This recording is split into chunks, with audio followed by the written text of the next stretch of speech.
Cody, how were you able to get the best of Boyle there in the third?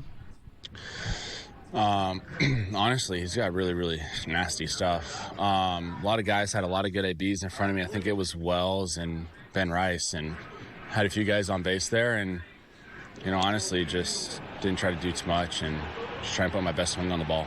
That ties it up, obviously. And then in the fourth, some good at-bats up and down the order. What did you think of the way you guys were able to put it together there and add some in the fourth? Yeah, it was good. Wins come in a bunch of different ways. And, ultimately, he obviously had us early on. And, I think we had a lot of solid at-bats and, put a few good at-bats together. And then Max really holding it down, pitching well, and giving us a chance for going late in the game. And then, it was just a good win overall. You mentioned Max, career high 111 pitches, worked into that seventh inning. Just what impressed you about the way he was attacking tonight? Yeah, I think he just gave us a chance to win. He really always gives us a chance to win. So that's really all you can ask for. He just so many different pitches, a bunch of different sequencing, and just a tough guy to game plan against. When guys ahead of you do have good ABs, do you pick up on things that the pitcher is giving them? Are you expecting from when you get up? Yeah, I think ultimately the fun part about baseball, right, is you can just have a bunch of communication in the dugout. What are you thinking? What are you seeing?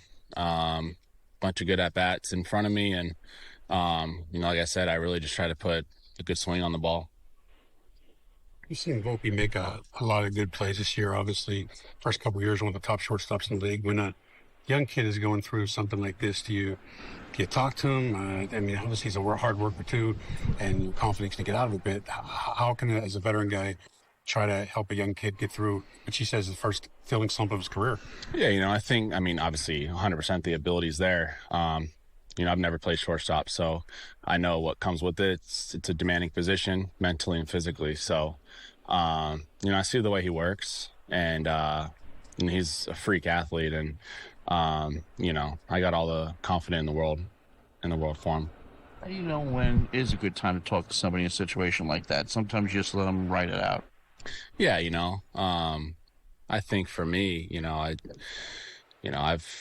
in this game, I've had success. I've failed plenty of times. You know what I mean? This is one of the hardest games in the world to play, and so we have talks between each other all the time, and we're all brothers in here, and we all got each other back. And that's the fun part about playing 162 is when losses come in a bunch of different ways. You got to keep on rolling. Brian Cashman and the staff are down in Tampa working the trade deadline, which is upcoming. Are you anxious at all to see how they can improve this team in the next few days and what the other teams do too? Yeah, definitely. It's always an intriguing time, right? Kind of said it yesterday, and really ultimately for myself, and I think for a lot of guys in here, it's kind of really out of our control. We got to, focus on what we can do on the field, and that's win ball games. And that's what we show up every day to do.